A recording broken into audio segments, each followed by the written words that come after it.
Hello everybody, I'm Chris Bottger and welcome back to another album review. Today, I'm going to be reviewing the Beatles' third studio album, 1964's A Hard Day's Night. Now, this is sort of a soundtrack album to the Beatles' film A Hard Day's Night, but it also sort of isn't.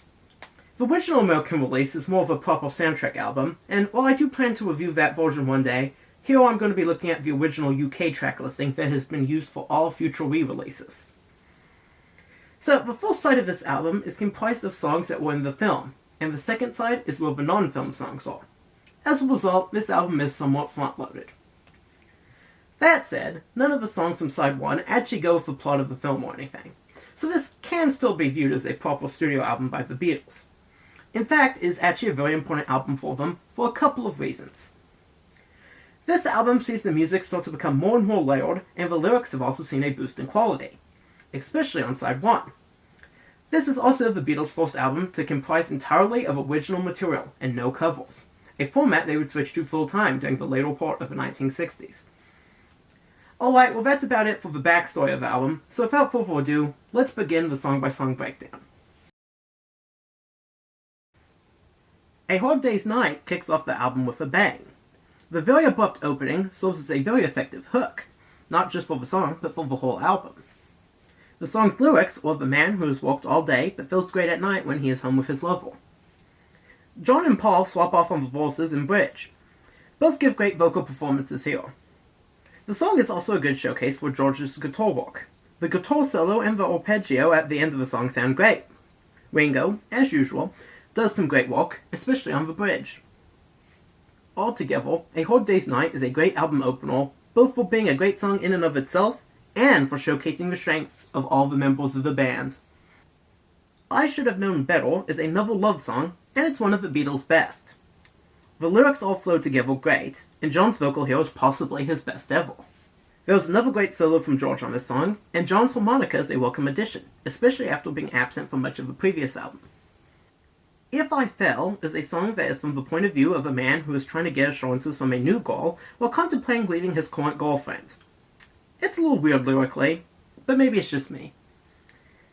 The production here is top-notch, and it flows better than a lot of the Beatles songs at this point, and that is no small feat. The lyrics all click together in a way that only really John and Paul could do. Their voices are on top form here. The pervasive harmonization helps give it a bit of a folk flavoring. Despite all that, If I Fell has never really been a favorite of mine. Maybe it's just that the songs before it were all just that amazing. If I Fell does, at least, however, keep the momentum from the album's strong opening. I'm Happy Just to Dance With You is the George Harrison song on the album, although this time it is actually written by Paul and John. As a result, it has more of an early Lennon-McCartney feel to it than a more distinct George Harrison style. It's another good one. It's a nice little love song that is about dancing and romance.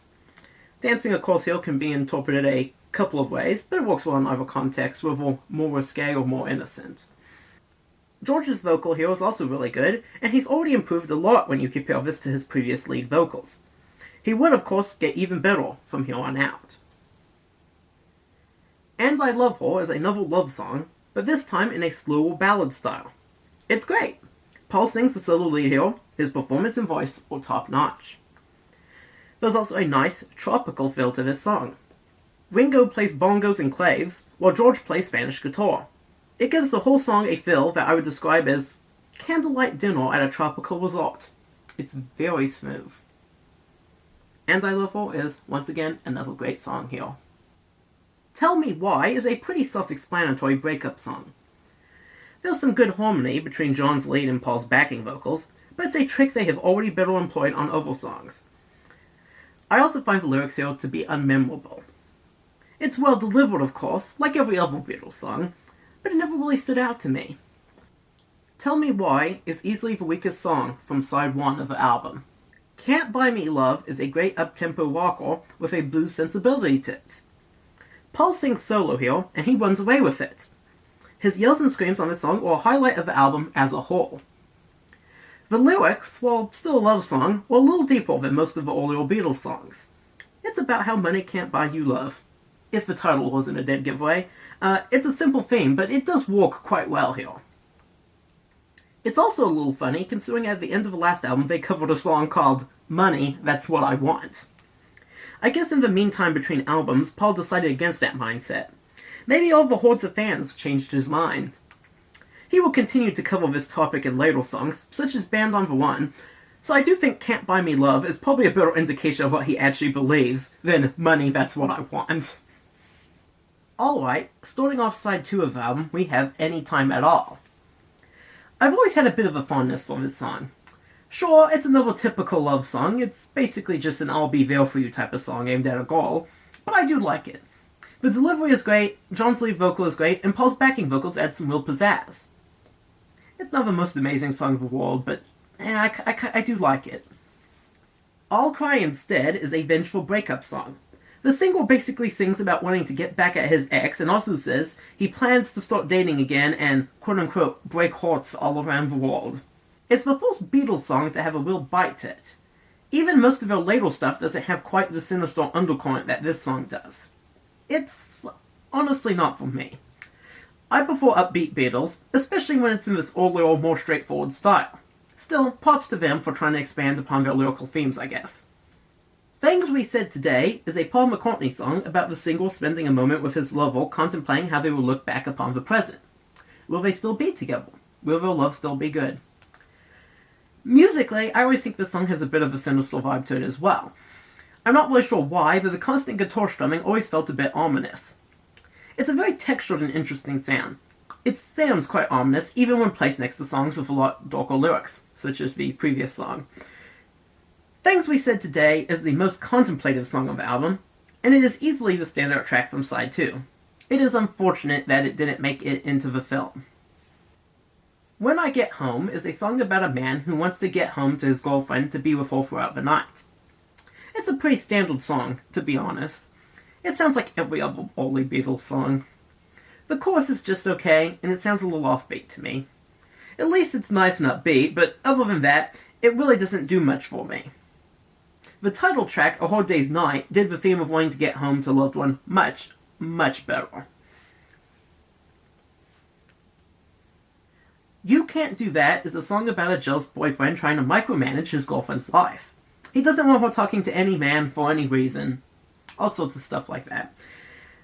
It's similar to I'll Cry Instead, both being songs with a more sinister feel.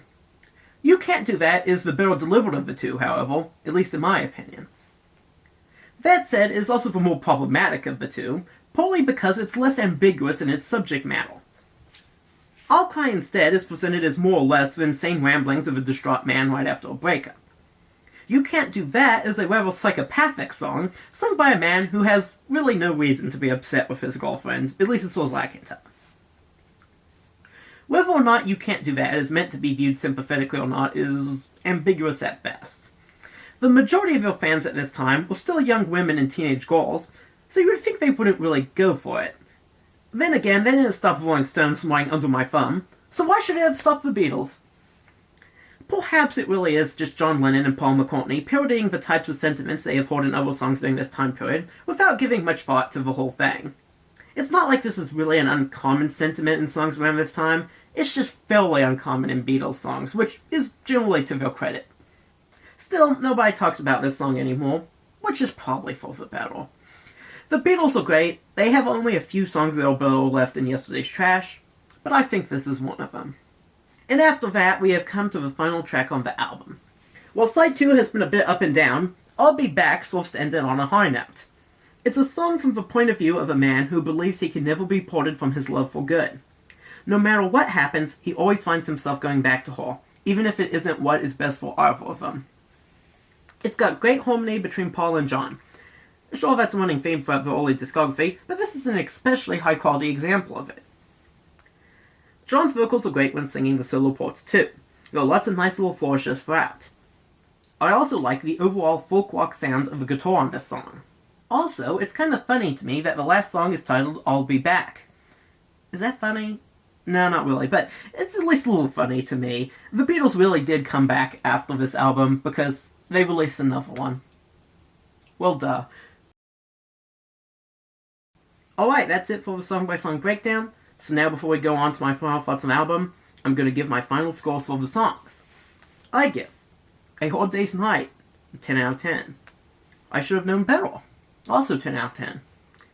If I Fell, I'm giving an 8 out of 10. I'm Happy Just to Dance With You, also 8 out of 10. And I Love Her, 9 out of 10. Tell Me Why, 6 out of 10. Can't Buy Me Love, 9 out of 10.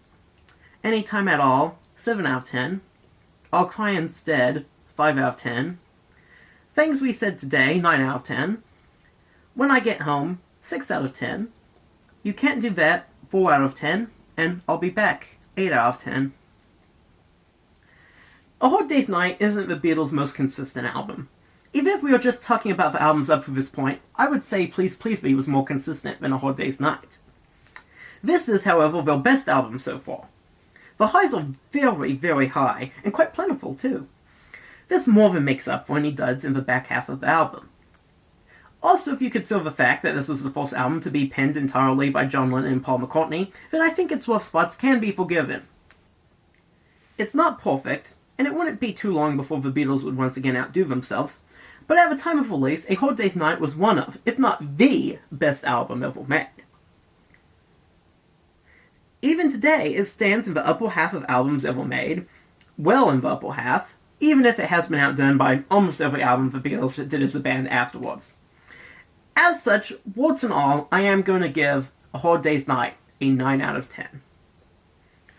Now, before I look at the album sleeve, I do want to just take a moment here to thank you for watching this video. Please be sure to like the video and subscribe to my channel. Also leave a comment, these things help me reach a broader audience, so I really do appreciate your support there.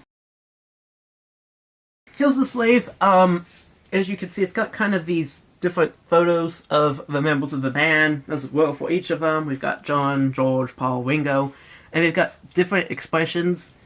It doesn't really have kind of a film strip border, but I think it is maybe supposed to be kind of like that, or like slides or something. It's a pretty nice, though, sleeve. I do think this is a big improvement over the last two albums' covers, really. And of course it's blue. I like the blue. I kind of like the red or kind of off-red lettering up there. It's nice. It shows off all the members of the band, I think, quite well. Otherwise, a bit plain, I guess, by modern standards, but still.